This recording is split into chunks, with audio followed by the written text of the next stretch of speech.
You want a real big ass, said Robert, still caressing his rump, because you have got to kill him. Use a littleness, said Jack, and everybody laughed. Olaf set up. Well,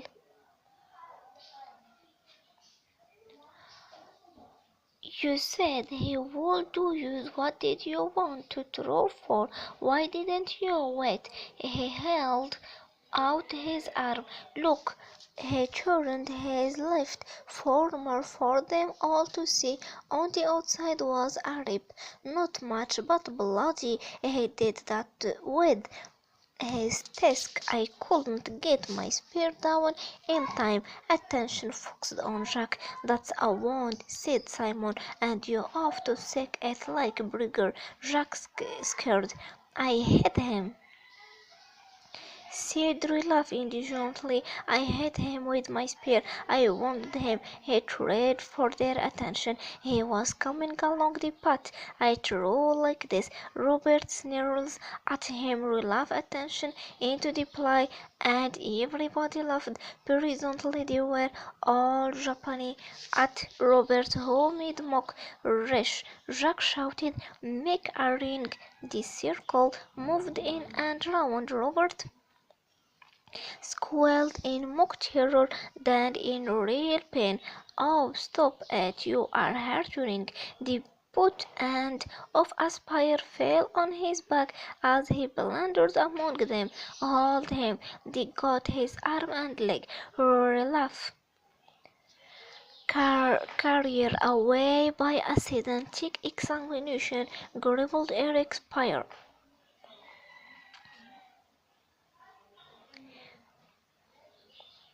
"Way off to have a dream," said Miracle. "Do we call to it probably?" Olaf looked at him. "How probably? I demon you want a fire, I think, and I dream, and you keep time to the dream. You want a big," said Roger, "like a real hand." "Or Simon to pretend," said Jack. "You could get someone to dress up as a pig, and then he could act, you know, pretend to know me over and all. Then you want a real big," said Robert, still caressing his rump, "because you have got to kill him. Use a little," said Jack, and everybody laughed. Olaf sat up. "Well, we shan't find what we are looking for at this rate." One by one they stood up, twitching, ring into place. Olaf looked at Jack. "Now for the moment, soldier, we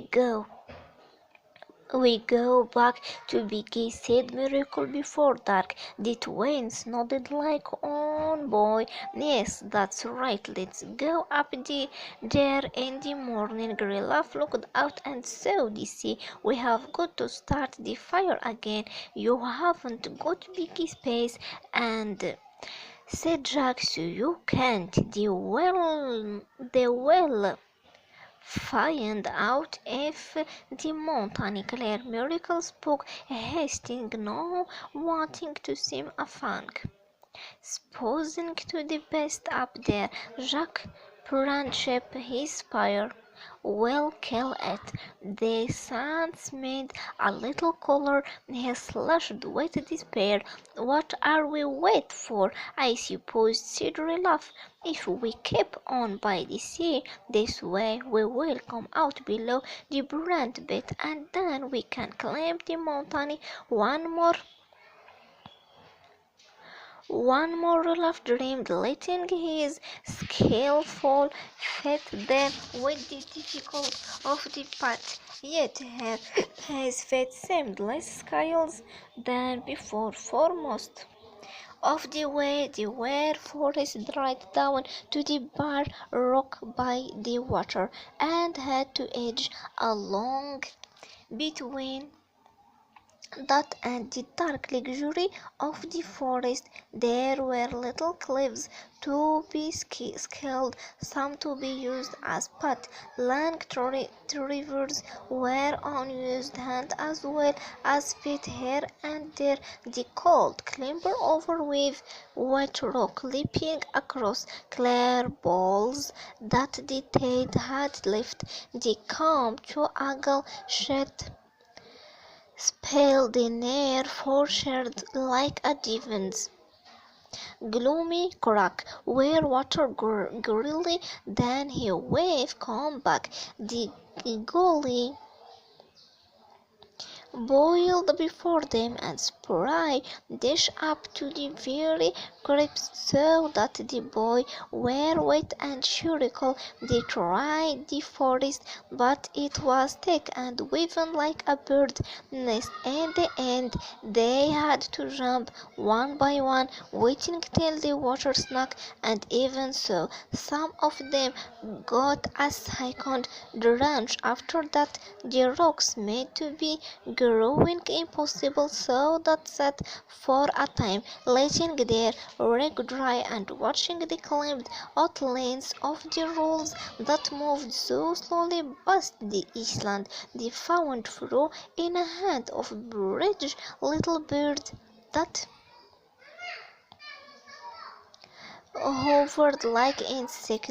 Then Relaf said they were going too slowly. The moment smiling still a great way off. Then they tired to Henry along the rock, and Robert cut his knee quite badly, and they had to reorganize this path must be taken slowly if they were to be safe. So they proceeded after that as if they were climbing a dangerous mountain until the rock, because an incomprehension cliffs overhang with impossible jungle, and the feeling sheer into the sea. Olaf looked at the sun certainly every evening after tea time at any rate. I don't remember this cliff, said Jack certificately, so this must be the bit of the coast I missed. Olaf nodded. Let me think. By now Orlov had no self-concession in public thinking, but would treat the decision as though he were playing chess. The only trouble was that he would never be a very good chess player. He thought of the littleness and began vividly the emergency began by himself, huddled in a shelter that was silent except for the sound of nightmare. We can't leave the littleness alone with Biggie, not all night. The other boy said nothing, but stood round watching him. If we want back, we should take an hour. Jack cleared his throat and spoke in a queer, tightly voice. We must let anything happen to Biggie, must we? Relaf tipped his head with the dirty point of Eric's spear.